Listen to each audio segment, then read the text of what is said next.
창세기 30장 1절에서 6절 이 계시의 말씀을 함께 읽을 때 살아계신 주님의 음성을 듣는 시간 되시길 축원합니다. 시작. 라헬이 자기가 야곱에게서 아들을 낳지 못함을 보고 그의 언니를 시기하여 야곱에게 이르되 내게 자식을 낳게 하라. 그렇지 아니하면 내가 죽겠노라. 야곱이 라헬에게 성을 내어 이르되 그대를 임신하지 못하게 하시는 이는 하나님이시니 내가 하나님을 대신하겠느냐.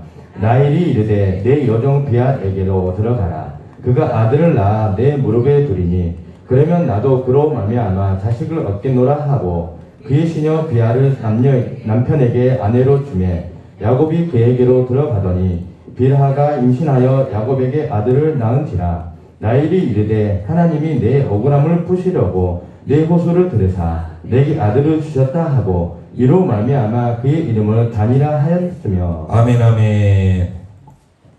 중간에 나가야죠. 끝나고 못하죠. 여기 신상에 하는 방법 좀 알려주세요. 넘길 수 있고 마이크를 할 수 있게끔 해주세요.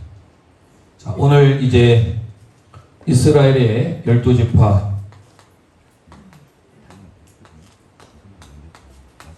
다섯 번째 시간입니다. 다섯 번째 오늘 단에서 배우게 될 건데요. 이 단이라는 사람은 지명의 이름도 단이 되겠습니다. 지금까지 살펴봤던 네 가지를 다시 복습을 해보는데요. 오늘은 이 야곱이라고 하는 인물은 130년을 살았고 원래 이름의 뜻은 좋지 못합니다. 사기꾼, 노략질하는 자, 거짓말하는 자. 그래서 하나님께서 그에게 하나님의 사람과 더불어 씨름에서 이기게 되므로 이스라엘이라고 하죠. 하나님과 더불어 살아가는 삶.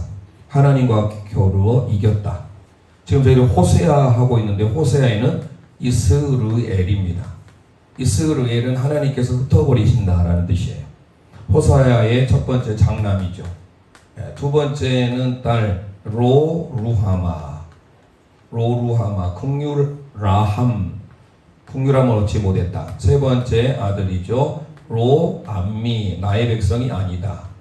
그래서 이 이스라엘과 로암미를 통하여서 하나님께서는 특히 북이스라엘, 여기서 말한 이스라엘은 이스라엘 전체를 말하죠.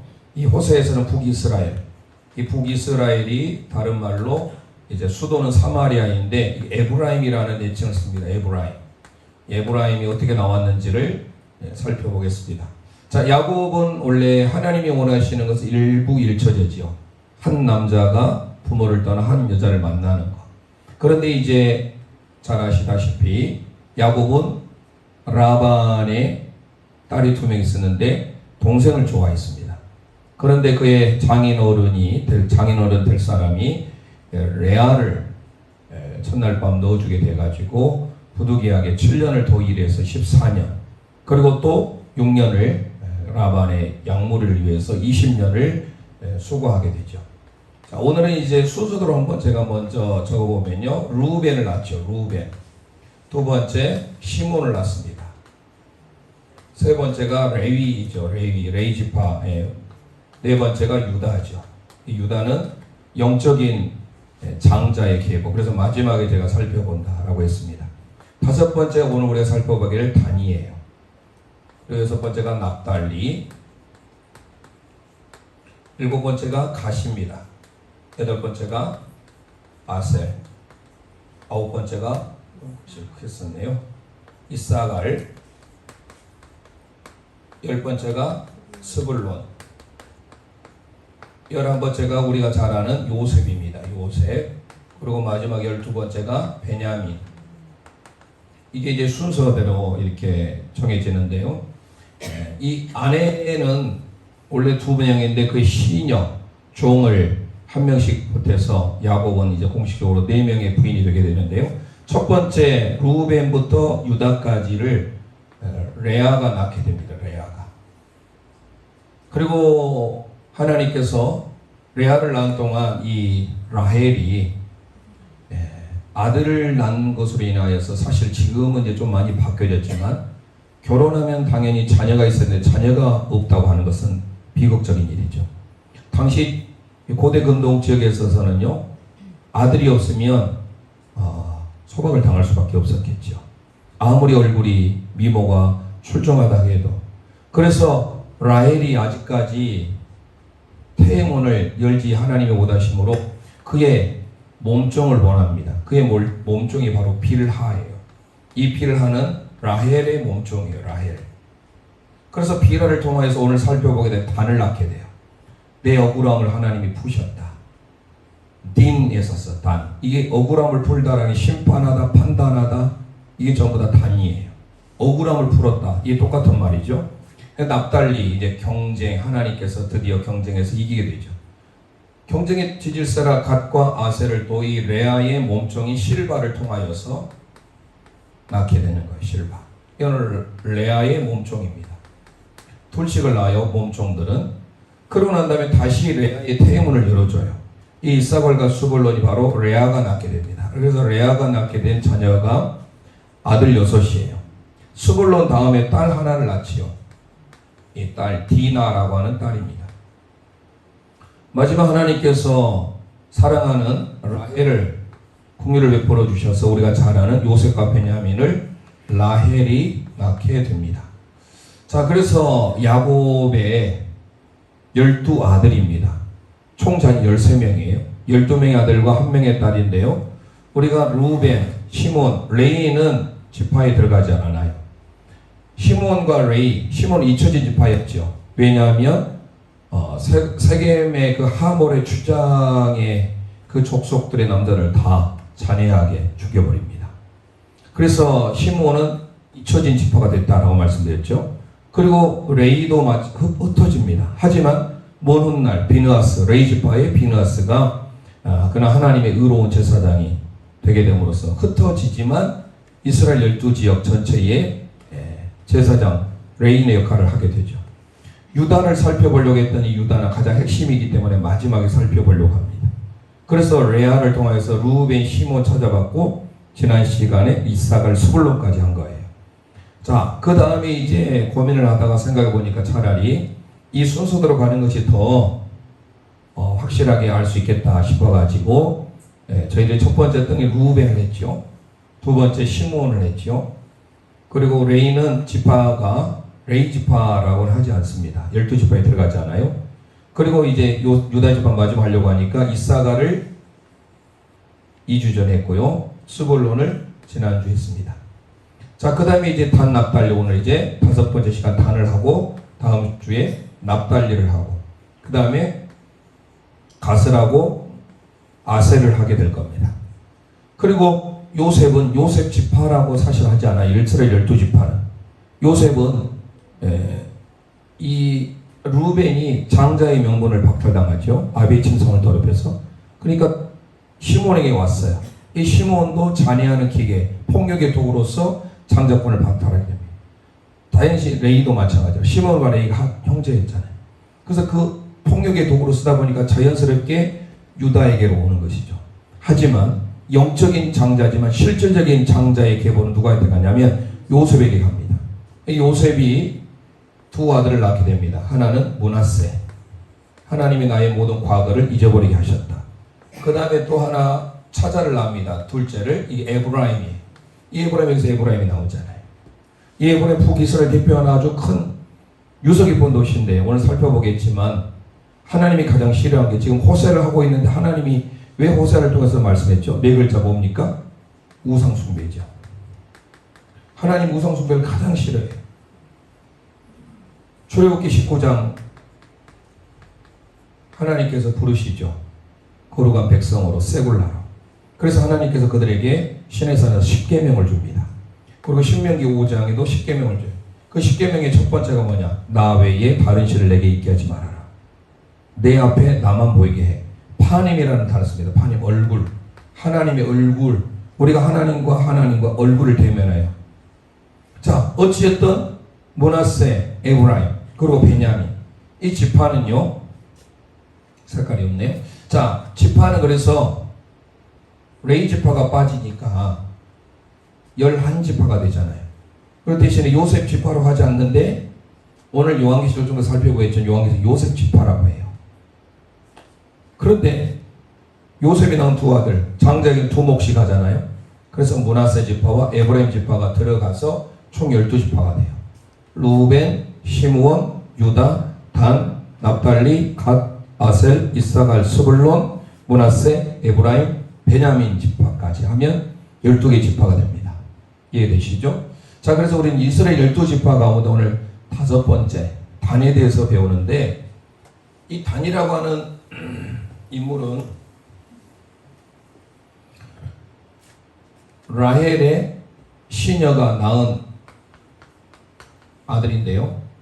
오늘 함께 읽어본 30장 1절 6절 말씀 다시 보시면 먼저 우리가 출생을 볼 겁니다. 이 단의 출생이, 히브리어로 단이라는 것은 이게 달렛, 요드, 눈 이렇게 됩니다. 단, 이 단어 어디서 하냐면 딘에서 왔어요. 딘. 이 뜻이 뭐냐면 억울함을 풀다, 심판하다, 판단하다. 이 단이라는 것을 똑같이 쓰는 인물이 하나 있어요. 누구죠? 다니엘이라는 사람입니다.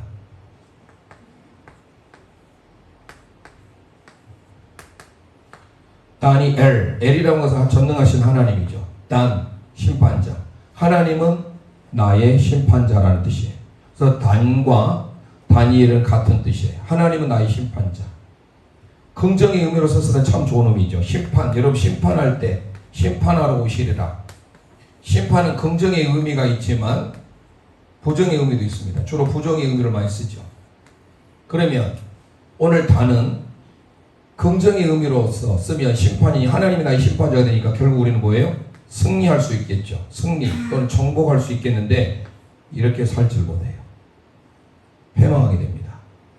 우리가 루벤을 살펴봤잖아요. 루벤, 성유선, 에메랄드 지파라고 했죠. 시므온 잊혀져 버렸어요. 가면 갈수록. 민수기 1장에서는 인구조사를 했을 때 3번째로 많은 지파였어요. 근데 26장 했을 때 절반으로 줄어요. 5만 몇 명에서 2만 명대로. 그래서 점차 잊혀진 지파, 사파이어라고 했죠. 남보석. 그리고 이사갈, 그리고 스불론 같이 함께 쌍으로. 이사갈은 장막 안에 거함을 기뻐하고 스불론은 나감을 기뻐하라. 그렇죠? 함께 거하다. 그래서 우리가 지난 시간에 이 이사갈, 스불론도 참 좋은 의미예요. 이사갈은 우리의 노력, 우리의 수고로 하나님의 영광, 찬양을 드리는 걸 한다면 반짝이는 별과 같이 비추는 역할, 하나님께 거하는 삶, 이게 바로 스불론이죠. 자, 그래서 우리는 오늘 이제 단에 대해서 알게 될 건데, 단의 출생의 배경은 늘 말씀드린 바대로 우리가 지금 야곱이 낳은 12아들 그 통해서 살펴보니까 창세기 29장, 30장, 31장 이하에 계속 걸쳐 나옵니다. 그래서 오늘 출생은 창세기 30장 우리 함께 1절에서 6절 말씀인데요. 읽어보신 바와 같이 4명의 아들을 낳으니까 좀 유치할 수가 있는데, 야곱이 아무래도 레아에게만 자꾸 가 있는 것 같아요, 마음이.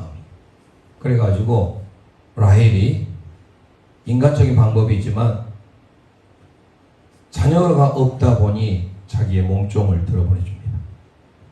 그래서 나온 배경이 아까 읽어본 1절에 라헬이 자기가 야곱에서 아들 낳지 못함을 보고 그 언니를 시기해서 야곱에게 말하죠. 내가 자식이 낳게 해라. 그러자면 내가 죽겠다라고 말합니다. 나 자식 낳아도 그러자면 내가 죽겠다. 그리고 2절에 뭐랍니까? 내가 하나님이냐? 내가 어찌 자신을 낳게 할 수 있겠느냐? 그게 바로 2절이에요. 내가 하나님 대신할 수 없다. 임신하게 하신 분은 하나님이시다. 그래서 3절이 뭐합니까? 라헬이 인간의 방법을 선택합니다. 그게 바로 비라예요. 그러면 내 목적을 들어버릴 테니까 그와 함께 참자를 해서 자녀를 낳아라. 그래가지고 낳게 되죠. 자, 오늘 5절 6절을 다시 보겠습니다. 출생의 배경 1절부터 4절까지 그 내용이고, 5절 6절 드디어 비라가 야곱에게 들어가서 잡자를 해서 임신하게 됩니다. 5절 6절 함께 읽어보도록 하겠습니다. 시작. 야곱에게 아들을 낳은지라 라헬이 이르되 하나님이 내 억울함을 푸시려고 내 호소를 들으사 내게 아들을 주셨다 하고 이로 말미암아 그의 이름을 단이라 하였으며. 아멘. 단이라고 하는 것은 억울함을 푸심이라는 뜻이에요. 밑에 개혁개정 성경에 보면 숫자가 밑에 나눠져 있죠. 억울함을 푸심. 그 억울함을 푸시는 단이 바로 심판이라는 뜻입니다. 그래서 내 억울함을 푸시려고, 그게 바로 딘이에요. 히브리어는 딘. 그래서 단입니다. 딘, 단, 똑같은 거예요. 그래서 하나님께서 내 억울함을 풀게 하시려고 봤을 때는 인간적인 방법이죠. 그렇지 않습니까? 자기 인간의 계략, 인간의 방법을 통하여서 자녀를 낳게 된 게 바로 5번째 단입니다. 자, 이게 좋을 수도 있지만 부정적인 것으로 나갈 수도 있습니다. 하나님이 나의 심판자가 되신다. 단, 딘. 그러면 이 심판자로서 하나님 앞에 내가 항상 우리는 옳은 방법, 정당한 방법, 우리 속담에 뭐로 가도 서울만 가면 된다. 그게 좋습니까? 좋은 게 아니죠. 믿음의 성도들은 항상 옳은 방법으로, 정당한 방법으로 해야 됩니다. 그러니까 결론만을 봐서는 안 되고 그의 원인, 목표를 이룬 것도 중요하지만 그 목표를 이루기까지의 과정, 이런 게 모두가 다 믿는 사람은요 달라야 돼. 그런데 뭐로 가도 서울만 간다라는 식이 바로 지금 생각해보면 라헬의 입장이에요. 아들을 4명 낳으니까 자기 사랑하는 남편 야곱이 자꾸 레아에게만 관심이 가인 것 같아요. 그래가지고 부당한 방법, 인간의 방법으로 자기의 몸종을 들여보내가지고 자녀를 낳았는데 그 이름의 뜻이 억울함을 푸셨다. 자녀를 낳고 얼마나 기뻤을까요? 지금까지 4명 낳기까지 1명도 없었는데, 비록 자기가 낳은 자식이 아니지만 제 몸종이니까 이 몸종이 낳은 아들이라도 내 무릎에서 키우겠다. 아, 이 정도의 마음을, 이건 정말 독한 시기심이죠. 시기 질투로 인하여서 자녀를 낳게 돼서, 그래서 나도 나름대로는 하나님이 나의 심판자야, 이렇게 생각해서 이름을 지은 거예요. 자기가 낳은 자녀도 아닌데 자기 몸종이 낳은 자녀 이름을 이름하여 단이라고 한 겁니다. 단. 하나님이 심판자다. 하나님이 아시지. 그런데 정말로 그 마음을 가지고 변치 아니하게, 물론 인간의 방법이 들어갔지만 정말 그가 하나님 앞에 순수한 마음으로 사용되면 좋아요. 이 심판의 의미가 하나님의 긍정의 의미도 있지만 부정의 의미로 갔을 때는 우리에게는 참 힘들게 되죠. 그래서 우리는 이 출생의 바로 이렇게 나왔다, 이 정도 생각하고, 2번째, 그의 아버지 야곱이 먼 훗날 야곱이 축복을 하죠. 이 야곱의 축복은 애언적 의미가 강합니다. 창세기 49장에 보면 아들들을 불러 일으키면서 너희의 후일에 당할 일을 내가 너희에게 기도로 알려주마. 애언의 축복이에요. 그런데 우리가 축복하면 모든 게 다 좋은 의미로서만 생각하는데 저주에 가까운 애언도 있습니다. 그게 오늘 단이에요. 자, 2번째 우리는 야곱의 축복 살펴보겠습니다. 창세기 49장을 가보죠. 창세기 49장 16절에서 18절 함께 읽도록 하겠습니다. 시작. 단은 이스라엘의 한 지파같이 그의 백성을 심판하리로다. 단은 깁설의 뱀이요 새길의 독사로다. 말굽을 물어서 그 탄 자를 뒤로 떨어지게 하리로다. 여호와여, 나는 주의 구원을 기다리나이다. 아멘. 자, 단을 지금 비유하고 있는 동물이 하나 나오죠. 뭐죠? 뱀입니다. 뱀, 여러분들 좀 좋은 의미입니까? 좀 별로 좋지 못한 것이죠. 교활하고 뭔가 음흉하고 징그럽지 않습니까? 그런데 오늘 점층봉을 쓰고 있어요. 길가의 뱀일 뿐만 아니라 지름길, 첩경의 독사다. 자, 뱀도 뱀이지만 독이 있는 것은 더 무섭죠. 치명타죠. 중동 지방에서 독은요, 발 말굽을 뭡니까? 홀스, 타고 다니는 그 군사의 용맹 있는 그 발에 말을 물었을 때 그 말만 쓸어 죽은 것이 아니라 말 위에 타고 있는 사람까지, 바로 그거예요. 단은 이스라엘 한 지파가 그의 백성을 심판한다. 그의 백성을 심판, 이게 바로 딘입니다. 어쩌면 이름에 걸맞게 똑같이 나가지 몰라. 지금까지 우리 살펴봐도 너무 놀랍지 않습니까? 루벤은 루벤대로, 시몬은 시몬대로, 이사갈은 이사갈대로, 스불론은 스불론대로. 근데 오늘 단은 한마디로 심판이라는 뜻이에요. 심판. 심판. 억울함을 푸셨다. 이게 바로 하나님이 나의 억울함을 알고 심판, 나의 엎음, 나의 역경, 힘듦, 슬픔을 다 아셨다. 그런데 이 심판이 그의 아버지 야곱도 뭐라고 합니까? 그의 백성을 심판한대. 자, 그의 백성을 이 단이 심판하는데 좋은 쪽에서 심판을 하지 않습니다. 그러니까 후일에 당할 일을 아버지 야곱이 축복을 하는데 이 축복이라 될 수 없는 게 그 뒤에도 보시면 단은 길섭의 뱀이요. 자, 길의 뱀이다. 새길의 독사다. 지름길이죠. 첩경. 뱀이면서 독사예요. 자, 뱀은 강교를 뿐만 아니라 뭐 공격했을 때 집요하게 끝까지 결국 어떻습니까? 독을 품어서 그 사람을 이기고 말이죠. 단지파가 실제로 용사들이 많이 나왔어요. 싸움에 능한 사람들. 싸움하기를 좋아해요. 여러분, 싸움하기 좋은 거 아니죠? 힘이 세고 싸움에 능한 용사, 대표적으로 힘이 센 사람 누구죠? 사사 중에 삼손. 삼손이 어디 지파예요? 단지파입니다. 놀랍지 않습니까? 아주 공교롭게도 힘세고 용맹스럽고 교활하고 간교하고 뱀과 같은, 그러니까 단은 대명사가 뱀이에요. 뱀. 이 뱀이 냉혈동물이잖아요. 뱀의 뭡니까? 혀가 두 개로 또 갈라졌잖아요. 그러니까 아첨하기 좋아하고 차가워요. 뱀. 모든 면에서 우리에게 사실 좋은 의미가 아닙니다. 그의 아버지가 단에게 뱀이다. 독사다. 그러면서 심판이라고 하면서 말굽을 물어가지고 그 탄자를 뒤로 떨어지게 한대요. 말을 물어가지고 말이 쓰러지니까 말만 떨어진 것이 아니라 말 위에 타 있는 사람까지 떨어져요. 좋은 의미가 아니죠. 이걸 잘 사용하면 복이지만 힘을 잘못된 대로 쓰면요, 그게 화가 미치는 거예요. 나중에 재밌는 표현이 나옵니다. 그 뒤에 마지막 밑줄을 넣으세요. 여호와여, 나는 주의 구원을 기다리나이다. 내 힘으로 살아왔던, 지금 누가 딱 떠오릅니까? 사사기에 삼손이 떠오르잖아요. 삼손이 나시르노서 하나님의 부름을 받아서 얼마든지 하나님 앞에 그 힘과 용맹과 하나님의 영광을 살 수 있었는데 계집 중 하나에 빠졌잖아요. 들릴라는 여성이. 결국은 그는 모든 자기 비밀을 다 알려줘 버려요. 나는 나시름으로써 3가지 금기했잖아요. 시체를 가까이서 안 되고, 독주나 포도주를 지금 술을 마셔도 안 되고, 마지막 3번째 뭐예요?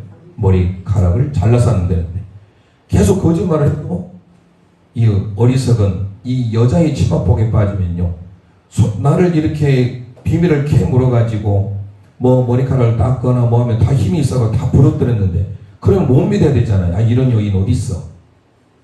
그래야 되는데 나중에 결국 다 고백을 하잖아요. 실은 나는 나실입니다.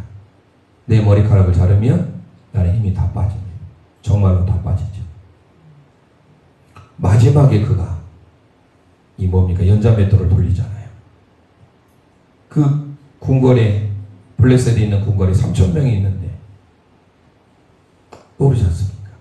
눈도 뽑힌 채 하나님, 마지막 한 번만 힘을 주옵소서. 18절에 여호와여, 나는 주의 구원을 기다리나이다. 주의 구원이 뭐냐면 예슈아입니다. 예슈아. 예슈아가 뭐였죠? 예수 그리스도를 예표하죠. 구원이라는 뜻입니다. 구원. 예슈아. 호세아, 요수아, 예슈아. 힘을 잘못된 데 썼던 삼손. 마지막에 두 눈이 뽑혀서 하나님 앞에 구원을 바랐을 때 결국 두 기둥을 붙잡고 마저 하나님이 그에게 구원의 은혜를 베풀어 주셨긴 하지만 그는 정말로 자기의 힘과 용맹을 지혜롭게 쓰지 못했어요. 예수님은 뱀처럼 지혜로워라 라고 했지만 여기서 등장하는 뱀은 민첩하고 용맹스러워 어떤 싸움에 있는 한 교활하고 간교한 이런 의미가 강합니다. 바로 그런, 그러니까 이 단지파가 등장할 때마다 언제나 싸움꾼이에요. 싸움. 이 단은 싸움에 있는 한 자. 예레미야를 살펴보겠습니다. 예레미야 8장 16절 함께 선포합니다. 시작. 그 말에 부르짖음이 단에서부터 들리고 그 준마들이 우는 소리에 온 땅이 진동하며 그들이 이르러 이 땅과 그 소유와 성읍과 그 중에 주민을 삼켰도라. 아멘. 그 말의 부르짖음이 단에서부터 들리니, 그러니까 아주 완전히 그 싸움에 있는 뭔가 좀 불길한 징조가 같은 그런 것들이 다 설명할 수는 없지만 바로 단하면 싸움에 능한, 말발굽 소리 나오고 싸움에 능한 그런 의미가 나오는데, 이 단이 사사기 아까 좀 전에 말씀드린 이 삼손에 대한 내용은 15, 16장 그 사건 가운데 등장하고요. 그 다음에 나오는 이 단은요, 자기의 힘을 잘못된 로 사용해가지고 모든 12지파에게 이거를 퍼뜨려요. 제가 좀 전에 써다 지워버렸는데요. 왜 하나님이 이 단을, 심판이라는 뜻이잖아요. 하나님 나의 심판, 좋은 의미잖아요. 근데 이 단이 심판을 받아요. 왜 그럴까요? 사사기 가보겠습니다. 사사기 18장 30절 31절. 자, 자기의 거할 땅을 싸우기 위해서 얻어서 취하는데 살벌한 광경이 묘사됩니다. 그러면서 이때 이 단지파가 아주 중대한 범죄를 하게 돼요. 그 범죄가 뭔지 우리 다른 긴 구절을 봐야 되는데 아주 짧게 핵심 구절만, 사사기 18장 30절 31절 봅니다. 시작. 단 자손이 자기들을 위하여 그 새긴 신상을 세웠고 모세의 손자여 게르솜의 아들인 요나단과 그의 자손은 단 지파의 제사장이 되어 그 땅 백성이 사로잡히는 날까지 이르렀더라. 하나님의 집이 실로에 있을 동안에 미가가 만든 바 새긴 신상이 단 자손에게 있었더라. 아멘. 한마디로 단 지파가 뭐를 세웠어요? 신상, 우상을 세웠어요. 단 지파의 가장 결정적인 실수는 그 힘을 가지고 뭐를 숭배했어요? 우상을 숭배한 거예요. 그래서 단 하면 이퀄 우상 숭배예요. 하나님이 이걸 싫어하시는데 이 단지파가 자기의 힘 용맹을 과시해가지고요, 하나님을 예배해야 될 곳에 신전을 세웁니다. 신당을 세웁니다. 그걸로 멈추지 않아요. 지나가지고 북이스라엘, 원래 이스라엘은 전체인데 북이스라엘과 남유다로 나눠지잖아요. 그 북이스라엘의 첫 번째 왕이 여로보암이잖아요. 그 여로보암이 원래 인물이에요. 사람 이름이 단이에요. 그런데 이게 단지파로서 지명이 되잖아요. 여러분의 나눠드린 여기 보시면 이 단이 원래 어디 있는지 보이시죠? 지중해 쪽에 조그맣게 초록색으로 보이는 게 바로 단이에요. 얘 나중에 어디로 오냐면 저 위쪽 북쪽에 라기스라는 곳으로 올라갑니다. 그래서 지명을 말할 때 단에서부터 부엘세바까지라는 말이 나와요. 지금에 있어서 단은 이 에브라임 옆에 요바에 있는 조그만 땅으로 이렇게 기록이 되어 있는데 이 단이 저 북쪽까지 올라가요. 그래가지고 우리나라의 백두에서 한라까지라는 표현이 단에서 부엘세바까지. 이 단이 원래 사람의 이름에는 나중에는요 지명이 됩니다. 그런데 북이스라엘 왕의 첫 번째 왕인 여로보암이 1세입니다. 여로보암이 하나님을 예배해야 될 베델, 이게 나중에 벳아웬으로 바뀌어요. 야곱이 하나님 앞에 기도하고 루스라는 곳이었잖아요. 그래서 하나님의 집이 될 것이요 내가 반드시 10%를 드리겠다는 소원했던 창세기 28장 이후의 베델 사건. 그런데 그 베델과 어디에다가 저 북쪽에 있는 단에다가 뭐를 세워요? 열왕기상을 해보겠습니다. 열왕기상 12장 28절 29절. 열왕기상 12장 28절 29절 함께 선포합니다. 시작. 이에 계획하고 두 금송아지를 만들고 무리에게 말하기를 너희가 다시는 예루살렘에 올라갈 것이 없도다. 이스라엘아, 이는 너희를 애굽 땅에서 인도하여 올린 너희의 신들이라 하고 하나는 베델에 두고 하나는 단에 둔지라. 예, 밑줄합니다. 금송아지 제단을 하나는 베델에 놔두고 하나는 어디에 뒀어요? 단에다가 둬요.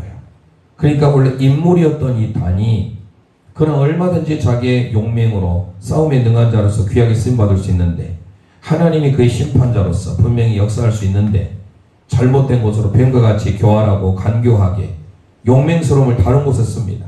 그래서 발을 말굽을 물어가지고 넘어뜨리고 그 위에 타고 있는 사람들까지 그렇게 만듭니다.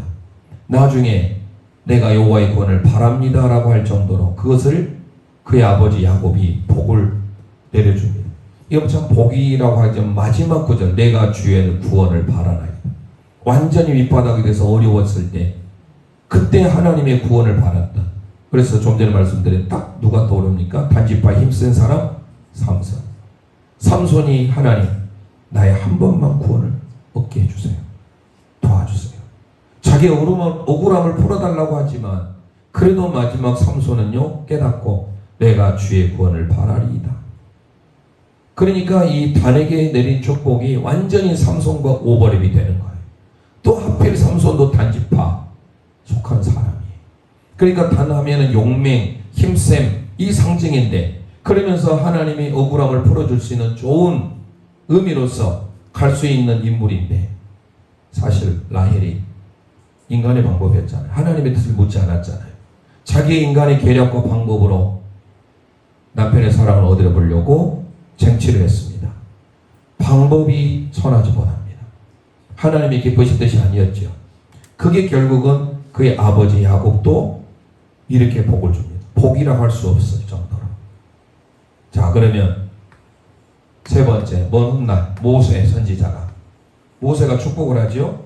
모세의 축복은 신명기 33장에 있습니다.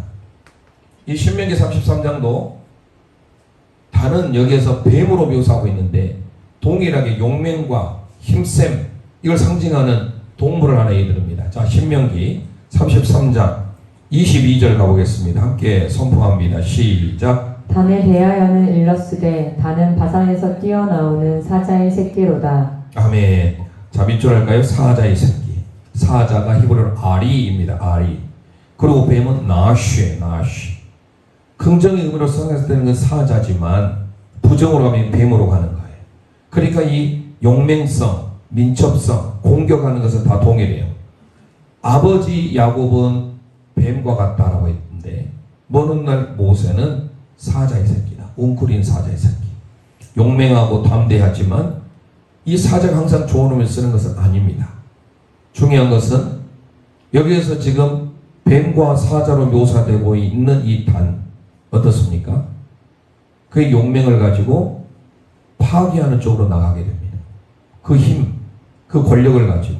그래서 무력을 통해서 땅을 많이 차지하거든요. 우리가 여호수아가 뭡니까? 여호수아가 땅 분배잖아요. 그 땅 분배에 대한 여기 나온 게 땅 분배예요. 첫 번째는 모압 평지에서 여호수아 13장에 요단강 동편에 나오죠. 루벤과 갓과 므낫세 반지파 두 지파반이 여호수아 13장에 분배를 받아요. 이 총 3번에 걸쳐서 분배받거든요. 두 번째가 실로에서 받아요.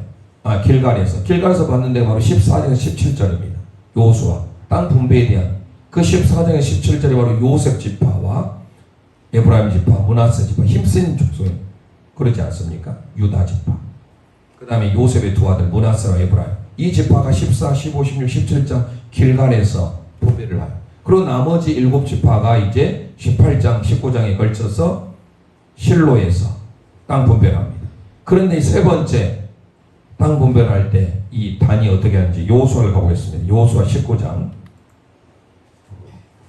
아주 싸움을 잘하는 힘이 있는 지파예요. 삼손을 잊어버리면 안 됩니다. 삼손.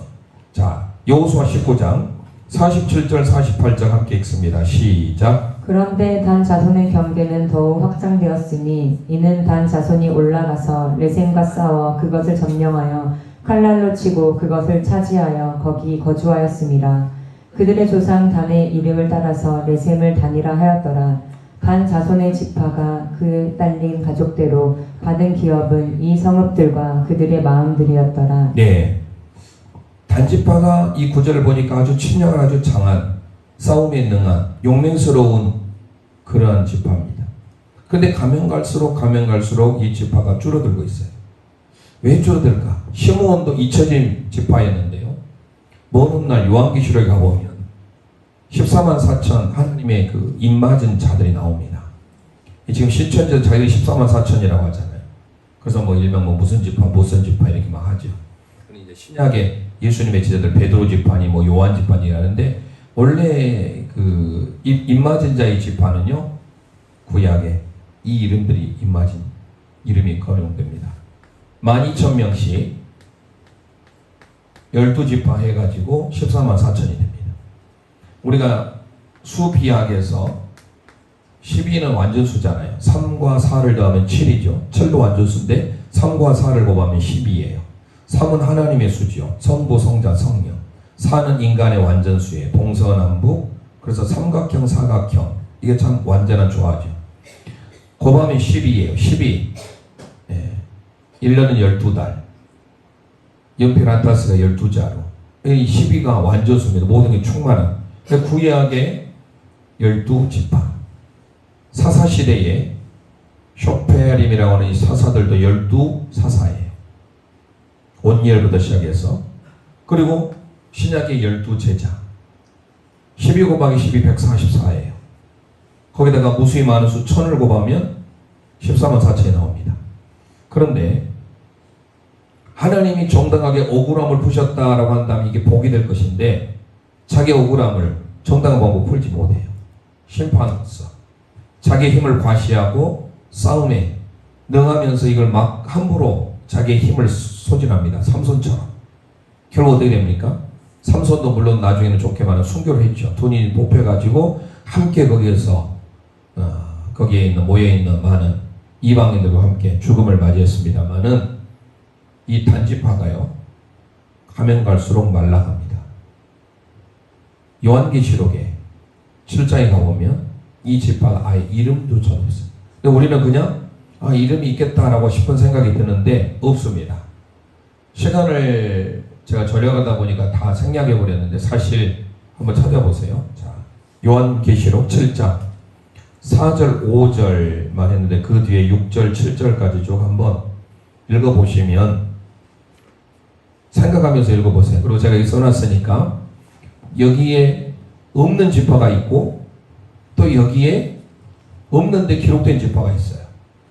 그걸 여러분 유심히 봐보세요. 요한계시록 7장 먼저 4절 5절만 우리 함께 읽도록 하겠습니다. 4절 5절 읽어봅니다. 시작. 내가 인침을 받은 자의 수를 들으니 이스라엘 자손의 각 지파 중에서 인침을 받은 자들이 14만 4천이니 유다 지파 중에 인침을 받은 자가 1만 2천이요 르우벤 지파 중에 1만 2천이요 갓 지파 중에 1만 2천이요 아셀 지파 중에 1만 2천이요 납달리 지파 중에 1만 2천이요 므낫세 지파 중에 1만 2천이요. 아멘. 자, 먼저 요한계시록에서는요 우리가 인구조사하면 민수기 1장에도 그래도 장자에서 루벤이 먼저 기록되는데 시간을 절약해서 다 설명 못 드리고요. 먼저 기록된 지파가 누구예요? 유다예요. 이게 참 의미심장한 겁니다. 유다 지파의 사자 다윗의 뿌리가 이겼으니 어린 양 대신 예수 그리스도 그리고 유다 지파가 지금 부각되고 있습니다. 그런데 쭉 한번 살펴보세요. 읽지는 안 했으면 지금 4절 5절만 읽었어요. 거기 보니까 유다, 그 다음에 루벤, 갓, 아셀, 납달리, 자 므낫세가 있습니다. 자 그런데 여기에서 잘 보세요. 므낫세 이게 나왔는데 그 뒤에 한번 여러분 읽어보세요. 시몬도 있네요. 또 레이 있네요. 레이가 들어가 있네요. 레이가 대신에 자 레이가 들어갔어요. 그 다음 이사갈이 있죠. 그 다음 스불론, 요셉이 들어가 있네요. 이상하게 요셉. 그 다음 베냐민. 자 그러면 12지파에 원래는 레이나 요셉이 들어가지 아니하고 열이잖아요. 그러면 그리고 므낫세가 에브라임이 들어갔습니다. 원래 그렇죠. 계산을 잘 해보세요. 12아들 중에 레이하고 요셉이 빠지면 10명이죠. 그리고 요셉의 두 아들 므낫세, 에브라임 12이죠. 이게 12지파예요. 이게 원래 12아들이 이렇게 되고 12지파는 요셉 지파란 말이 사실 원래 없어요. 근데 요한계시록 요셉 지파라 했는데 또다시 므낫세가 거론되어 있어요. 그쵸?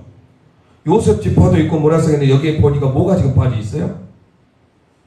단이 없습니다. 왜 단이 없을까? 물론 하나님 나라 가서 물어봐야 되지만 모든 성경학자들의 공통점 바로 단은 제가 말씀드린 뭘 했어요? 우상 숭배를 했어요. 아예 씨가 말라져 버리는 장차 14만 4천에 들지 못하는 너무 안타까운 비극에 그래서 어떤 사람들은 호구맹랑한 말을 합니다. 단지파가 누구냐면 미국의 몰몬교도들 그 사람들이 나중에 단지파 후예가 됐다 이런 말도 많이 해요. 근데 우리는 또 단의 당군이니까 단의 자손이다라고 말하기도 하는데 비극적인 것은 단은요 우상 숭배로 인해서 요한계시록 7장에 아예 이름조차가 거명되지 않습니다. 그렇다고 한다면 요셉 지파가 있고 므낫세 지파니까 뭐가 없어요 지금? 에브라임이 없지요. 보세요. 에브라임 없습니다. 근데 지금 저희가 호세하고 있어요. 호세아의 북이스라엘 에브라임 여기도 뭐 때문에 망합니까? 우상숭배. 가 공통점이. 단도 우상숭배예요. 에브라임도 우상숭배예요. 하나님이 가장 싫어한 그래서 단은요 사단의 괴수, 사단이 앞으로 장차 나오게 될 지파가 단지파라고도 말하기도 합니다. 싸움 좋아하는 여러분들 좋은 거 아니에요. 좋은 쪽으로 써야죠. 복된 일에 올바른 방법으로. 삼손이 그런 일에 쓰지 못하니까 나중에 하나님의 심판을 받았던 것처럼 이 단이 용맹스럽습니다. 그의 아버지 야곱은 뱀이라고 별명을 줘줬고 먼 훗날 모세는 사자라고 별명을 줘줬어요. 좋은 쪽으로 힘을 쓰면 용맹스럽고 담대하고 모든 면을 살릴 수 있는 삶이 되겠지만 그러지 못하고 그 힘을 가지고 사사기 18장 열왕기상 12장 바로 뭐 있어요? 우상숭배. 그 단에다가 뭐를 세웠어요? 금송아지 우상을 만들어 크게. 지금도 그래서 단지파 가보면요, 여러분들 성지순례 가보면 그 옛날에 그 신전 우상을 섬겼던 그 제단이 그대로 있습니다. 하나님이 가장 싫어하는 우상숭배. 에브라임도 상징적 우상숭배. 그래서 요한계시록 7장에 단지파가 아예 없고요, 에브라임도 없습니다. 자, 그래서 우리는 이 모세의 축복을 통하여서 하나님 앞에 올바른 힘을 쓰지 못함으로 그의 삶이 완전히 말라버린 그런 지파. 자, 시간이 많이 갔네요. 네 번째, 그럼 누구죠? 지파를 상징하는 보석이죠. 대제사장의 판결 형패 안에 있는 출애굽기 28장입니다.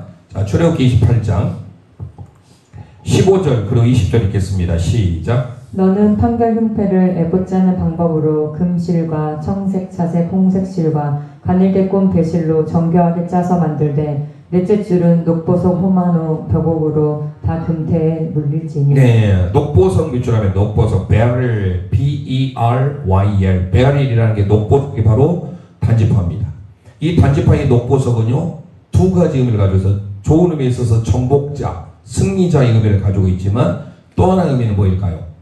힘을 가지고 파괴하는 파괴자예요. 승리자, 정복자는 좋은 긍정의 의미지만 파괴하는 건 여러분 어떻습니까? 비극적인 것이죠. 정복자가 될 것인가, 승리자가 될 것인가, 아니면 파괴자가 될 것인가, 우리의 몫입니다. 자, 단은 베알입니다. 베알. 녹, 주, 옥이라고 했죠. 녹보석. 이 녹보석 바로 전쟁을 해서 이기고 돌아온 병사들에게 수요하는 보석이에요. 녹보석. 이게 베알. 영어에 좀 어려운 표현이죠. B-E-R-Y-L이라고 하는 이 단어는 좋은 의미에 있어서 승리자, 부정적인 의미에 있어서 파괴자예요. 그런데 지금 봤을 때 단은 승리자보다 파괴자였죠. 영적인 교훈을 좀 생략하고 빨리 좀 마무리를 이제 지어보도록 하겠습니다. 영적인 교훈이 있어요. 그러면 단은 뱀으로 상징되고 뱀은 우리가 잘 아는 대로 사단, 마귀의 우두머리로 묘사가 많이 되죠. 설펜트라고 하는 이 뱀, 파괴자의 의미로서. 그래서 예수님께서 우리에게 오신 목적이 창세기 3장 15절 때문에 나중에 예수님 오시게 됩니다. 창세기 3장 15절이 흔히 말하는 원시복음이라고 합니다. 원시복음. 이 원시복음을 통하여서 당시에 이 에덴 동산에 있던 이 뱀, 사단을 상징하는 이 뱀이 여인의 후손의 발꿈치를 물잖아요. 그럴 때 장차 오게 될 구원자, 여인의 후손으로 오실 분이 바로 예수와 예수 그리스도죠. 그분이 사단의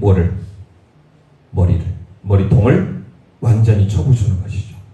자, 창세기 3장 15절 가보겠습니다. 뱀, 사단 마귀로 상징되는 이 뱀이 어떻게 되는지 함께 읽어보겠습니다. 시작. 내가 너로 여자와 원수가 되게 하고 내 후손도 여자의 후손과 원수가 되게 하리니 여자의 후손은 내 머리를 상하게 할 것이요 너는 그의 발꿈치를 상하게 할 것이니라. 네, 너가 지금 뱀입니다. 이 뱀에게 주는 하나님 무서운 저주입니다. 이게 바로 원시복음이라고 합니다. 내가 너로 여자와 원수가 되게 하고 너 후손도 여자의 후손과, 여자의 후손이 누구죠? 장차 오게 될 예수 그리스도죠. 그 예수 그리스도 원수가 되게 하리니 여자의 후손은 너 머리를 상해할 것이다. 완전히 쳐부시게 되는 사단 마귀의 원수를 완전히 깨뜨리시기 위하여 3구절 살펴보고 마칩니다. 데살로니가후서 2장 8절 데살로니가 후서 2장 8절 읽습니다. 시작. 그때 불법한 자가 나타나리니 주 예수께서 그 입의 기운으로 그를 죽이시고 강림하여 나타나심으로 패하시리라. 아멘. 자, 우리는 인생을 살아가면서 우리 어떻게 살 것인가? 우리의 힘, 용맹을 가지고 승리자로서 정복자로 삶을 살 것인가? 아니면 파괴자로 삶을 살 것인가? 우리가 하나님의 방법을 하나님의 올바른 일로 우리의 수단과 방법이 다 옳아야 돼요.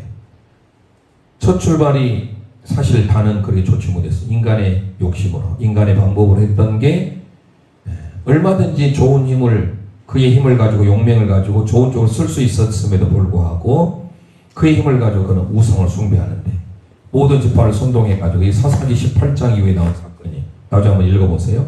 그리고 열왕기상 12장도 마찬가지입니다. 이 대표적인 구절이에요. 사사기 18장과 열왕기상 12장. 결국은 그 단지파가 완전히 우상의 본거지가 됩니다. 그 우상의 본거지를 하나님이 싫어하시는데 하나님께서 이 단을 통하여서 이렇게 우리에게 보여주는 부분입니다. 승리자로서 삶을 살 것인가 파괴자로 삶을 살 것인가. 오늘 우리에게도 단과 같은 사람이 있다라는 것을 보여주죠. 무엇보다도 이 보석 12개의 보석을 제사장의 판결용패에 있다라는 것, 그들을 모두가 다 하나님께서 품고 있다라는 것, 이걸 기억하시고 시간이 좀 벌써 8시가 됐는데요.